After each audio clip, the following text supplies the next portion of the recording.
Morning everyone. चलिए कुछ questions पर्यावरण अध्ययन के देख लेते हैं।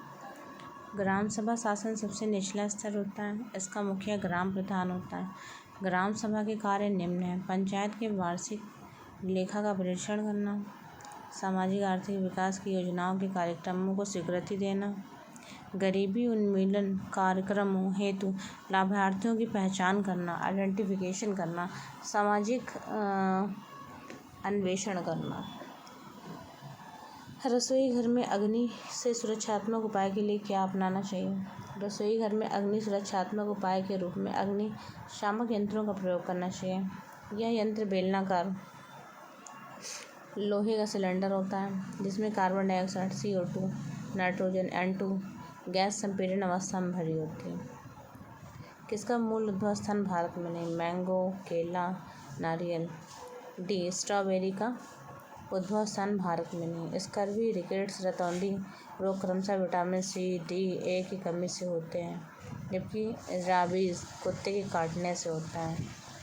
आम, केला, नारियल, कोकोनट भारत का उद्भव स्थान है, जबकि स्ट्रॉबेरी का उद्भव स्थान यूरोप है। स्ट्रॉबेरी का उत्पादन 1750 में फ्रांस में किया गया था। तो हम देख रहे हैं अब ये कलाकारी कहाँ फेमस है, कौन सी चित्रकला कहाँ फेमस है, इसके बारे में देख लेते हैं। कलमकारी आंध्र प्रदेश, पिथौरा मध्य प्रदेश, वारली महाराष्ट्र, मधुबनी बिहार। ये एग्ज़ाम के पर्सपेक्टिव से बहुत इंपॉर्टेंट क्वेश्चंस हैं। आप इन्हें नोट डाउन कर लीजिए, नोट्स बना लीजिए, और यदि आप इसे 2 से 3 बार रिवाइज भी कर लेते हैं तो बहुत इजी होगा एग्ज़ाम में आपको क्वेश्चन अटेम्प्ट करना। ये क्वेश्चन सीटेट के परिप्रेक्ष्य से, जो एग्ज़ाम आपका 6 सितंबर को होना है, उसके परिप्रेक्ष्य से ये वीडियो बनाया जा रहा है, जो कि बहुत इम्पोर्टेंट है।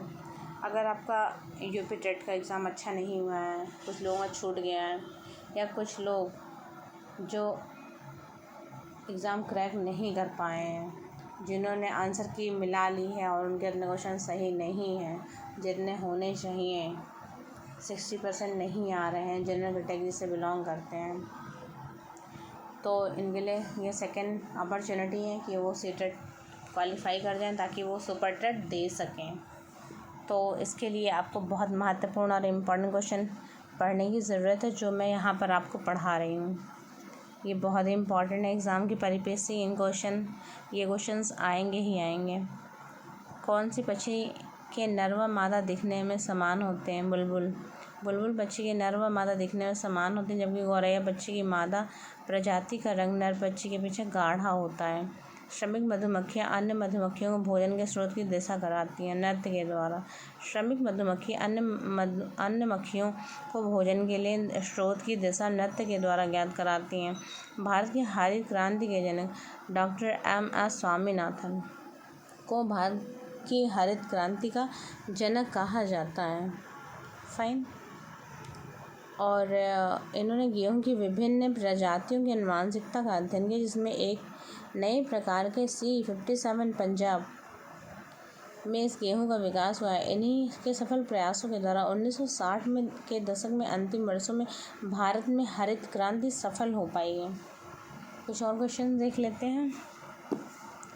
चलिए, पेंगुइन एक ना उड़ने वाला पक्षी है जो अटलांटिक के बर्फीले इलाकों में पाई जाती है। यह बर्फ पर अंडे देती है तथा नर पेंगुइन इन अंडों की देखभाल करता है। यह अपना लगभग आधा जीवन धरती पर और आधा जीवन महासागर में बिताते हैं। मेसोजोइक युग सरीसृप जीवों का युग माना जाता है। ये जीव पृथ्वी पर रेंग कर चलते हैं। इनके शरीर पर बाल या पंख के बजाय सल्क होते हैं। ये असमतापी जंतु होते हैं। प्रायः अंडे देने वाली प्रजाति होती। कछुआ, छिपकली, सर्प, घड़ियाल आदि सरीसृप जीव हैं। फिरन जम्मू कश्मीर में ये इस प्रकार के वस्त्र पहने जाते हैं। पानो भाजू पश्चिम बंगाल, राहीदे हिमाचल प्रदेश, फुलकारी पंजाब। तो देख लें, राहीदे का हा से हिमाचल हो जाएगा। इस तरह से आपको रिलेट कर सकते हैं। पानो भाजू पश्चिम बंगाल, तो पा से पानो, पा से पश्चिम बंगाल। फिरन ये सभी को पता है, ये वस्त्र जो है जम्मू कश्मीर में पहना जाता है। फिरन जम्मू कश्मीर, पानो भाजू गोवा, राहिदे हिमाचल प्रदेश, फुलकारी पंजाब।